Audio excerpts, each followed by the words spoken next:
চলতি বছরের নভেম্বরের শেষ লগ্নে এসে ৩০তম কন্যাদান সম্পন্ন করল আমরা সবাই ফাউন্ডেশন। জামাই মিনাজকে নিয়ে ৩০তম কন্যাদান পর্ব সারলেন শ্বশুর নিসার আলী মল্লিক। এর আগেও সম্পাদক নিসার আলী মল্লিক জানান, কেউ থাকুক বা না থাকুক, দরকারে পরিবার সদস্যদের নিয়েই এগিয়ে চলবে আমরা সবাই ফাউন্ডেশনের কন্যাদান পর্ব। সেই কথারই বাস্তবিক রূপ দেখল হাওড়ার উদয়নারায়ণপুরের জয়নগর। সংগঠনের একাধিক সদস্যের পাশাপাশি সঙ্গী হল জামাই মিনাজ মোল্লা। পৌঁছলেন হাওড়ার জয়নগরে রিনা খাতুনের ভিটায়। মেয়ে জিনা খাতুনের বিয়ে সমস্ত দায়িত্ব নেওয়ার পাশাপাশি কন্যাদান সারলেন নিসার আলী মল্লিক। যদিও এই কর্মের ওতপ্রোতভাবে সঙ্গী হয়ে উঠেছিলেন নজরুল ও তানভীর জামান। আমি মেয়ের মা, আমার দুটোই মেয়ে, আমার স্বামী ভ্যান গাড়ি চালিয়ে খায়, আমি পরের বাড়ি বাসন মেজে খাই, আমার ছেলে নেই।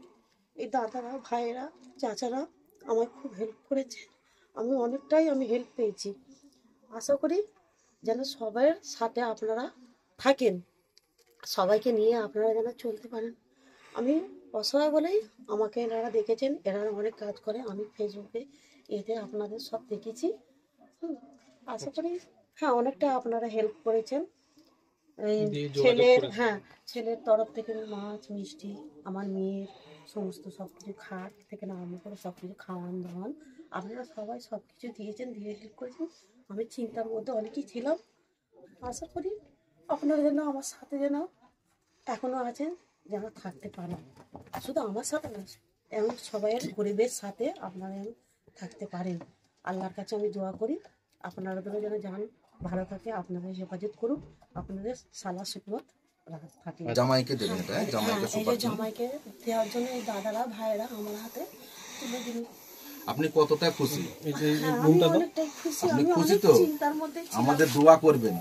रॉयल पेंट्स एंड फिटिंग्स केम छो मजामा मेरी तरफ से आपको ढेर सारी शुभकामनाएं for your company and I hope you have an amazing year packed with sweet surprises and rewards, and I wish you keep winning in life. Lots of love, good luck and best wishes from Tumhari Vidya Balan.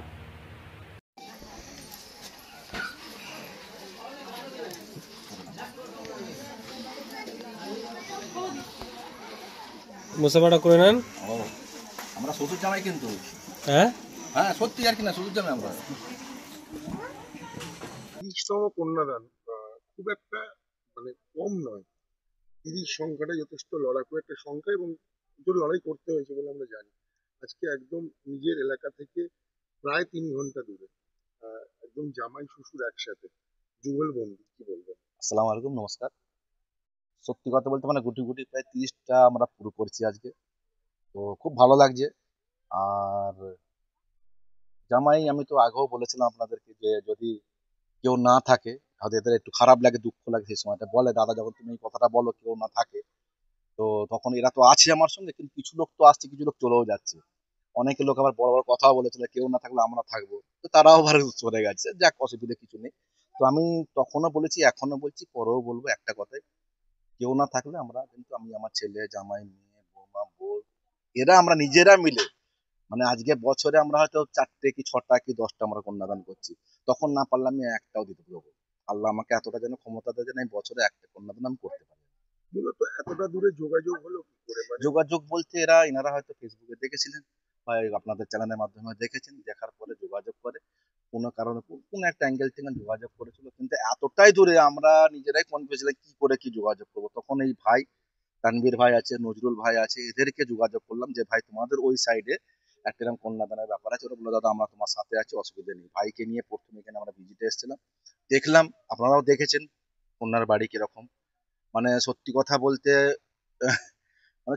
খুবই অসহায়ের মধ্যে ওনারা। তো দেখে আমরা যখন বললাম হ্যাঁ আমরা নিশ্চয়, ভাইকে বললাম তোমাকে সাপোর্ট করতে হবে, কেন আমরা অত দূর থেকে এসে এত কিছু করতে পারবো না। তো ভাই পুরো রাঘব খাট কিনে পাঠানো থেকে নিয়ে কালকে এসে বাজার সাজার করে দেওয়া, আজকে আবার ফের আমাদের সঙ্গে এসছে। তো ভালো লাগছে, এত দূর প্রথম আমাদের 30তম এত দূরে প্রথমবার আমরা এসেছি। পশ্চিম তাজপুর শিয়াখালা হুগলিতে অবস্থিত মধুলিকা গোয়েঙ্কা বিদ্যা মন্দির, রামকৃষ্ণ বিবেকানন্দ মিশন পরিচালিত ইংরাজি মাধ্যম বিদ্যালয়ে ভর্তি চলছে। পশ্চিমবঙ্গ মধ্য শিক্ষা পর্ষদ অনুমোদিত ইংরাজি মাধ্যম বিদ্যালয়ে যারা ছাত্রছাত্রী ভর্তি করতে ইচ্ছুক তারা শীঘ্রই যোগাযোগ করুন। যোগাযোগের নম্বর 8336984250 অথবা 7001423259। ফর্ম দেওয়ার শেষ তারিখ 30শে নভেম্বর 2025। যেমন একদম জামাই শ্বশুর যুগলবন্দী, কখনো ভেবেছিলে, জীবনে কখনো ভেবেছিলে শ্বশুর মানেই একটা রাগী মানুষ, সবসময় তাড়া করে বেরোনো একটা মানুষ, সেখানে একদম কাঁধে হাত দিয়ে একটা সমাজের প্রতি এগিয়ে যাওয়া, কি অভিজ্ঞতা? মানে কোনোদিন তো এইসব ভাবিনি যে এরকম একটা শ্বশুর পাবো যে সবসময় কাঁদে কেন। মানে কি বলবো, একসঙ্গে যদি খেলতে হলে খেলতেও লেগে যাবে, এরকম এত ভালোবাসে, এত ফ্রেন্ডলি থাকি আমরা। আর এই তো 30তম দিনে একদম একসাথে মানে সমাজের কাজ। একদম মানে এটা আমার প্রথম। তো এনাদের সাথে এর আগে কোনোদিন যোগাযোগ হয়নি। তো মানে জানতাম না আব্বাজিরা এগুলো করে করে। তো আব্বাজি আর কি আমাকে বললো যে এটা 30তম আছে, তো তোমাকে আমি চাই নিয়ে যেতে, তুমি চলো দেখো জিনিসটা, আমার সাথে যোগ হও, যাতে ভবিষ্যতে আর কি এই জিনিসগুলো আর কি তুমি আমি আরো সবাই আমাদের টিম মিলে ভালোভাবে কাজগুলো তুলতে পারি। এই নলেজ নেওয়ার জন্য, তাই জন্য আজকে আমাকে আব্বাজি আমার সাথে নিয়ে আগামী দিনে 30কে 100 করার সময় কি জামাই শ্বশুর এই যুগলবন্দী একদম থাকবে? একদম থাকবে। না থাকলে আমি অন ক্যামেরায় বলছি, তাহলে তো আমি এখানে লুজার হয়ে যাব। কেন আমি এতবার বলেছি যে কেউ না করে, আমার ছেলে জামাই মেয়ে বৌমা বউকে নিয়ে আমি করবো, তখন তো আমি তো অন ক্যামেরা, তাহলে তো অনেক লোক এমনি বসে আছে আমাকে শোনাবার জন্য, আরো বেশি করে শোনাবো তখন। এর একজন বোন তাকে কন্যাদান করছেন এবং এএসএফ পাশে রয়েছে, নিঃসন্তান রয়েছেন, কি বলবেন, কি বলতে চাইবেন? না, মূলত মানুষ যখন এইরকম পরিস্থিতিগুলোর সম্মুখীন হয় তখন মানুষের মাথায় আকাশ ভেঙে পড়ার মতো একটা দুশ্চিন্তা গ্রাস করে মানুষকে। সেই সময় এই তো দূতের মতো আবির্ভাব এই কাজটা যারা করে, তো নিশাদদা সেই ভূমিকাটাই পালন করেছে। বিগত দিনে 29টা করেছিল, আজকে 30টা করেছে।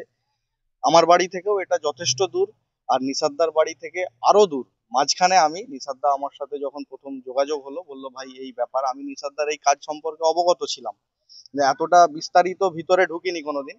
তো প্রথম যখন নিশাদদার সাথে আমি হঠাৎ এসেছিলাম এই ভদ্রমহিলার বাড়িতে, তখন এসে দেখে সত্যি খারাপ লেগেছিল এবং একটা জেদ তৈরি হয়েছিল, যে মানুষটা যদি নিজে দায়িত্ব নিয়ে 29টা করতে পারে, তাহলে আমার সমাজের একজন সচেতন মানুষ হিসাবে আমার কাঁধেও কিছুটা দায়িত্ব বর্তায়।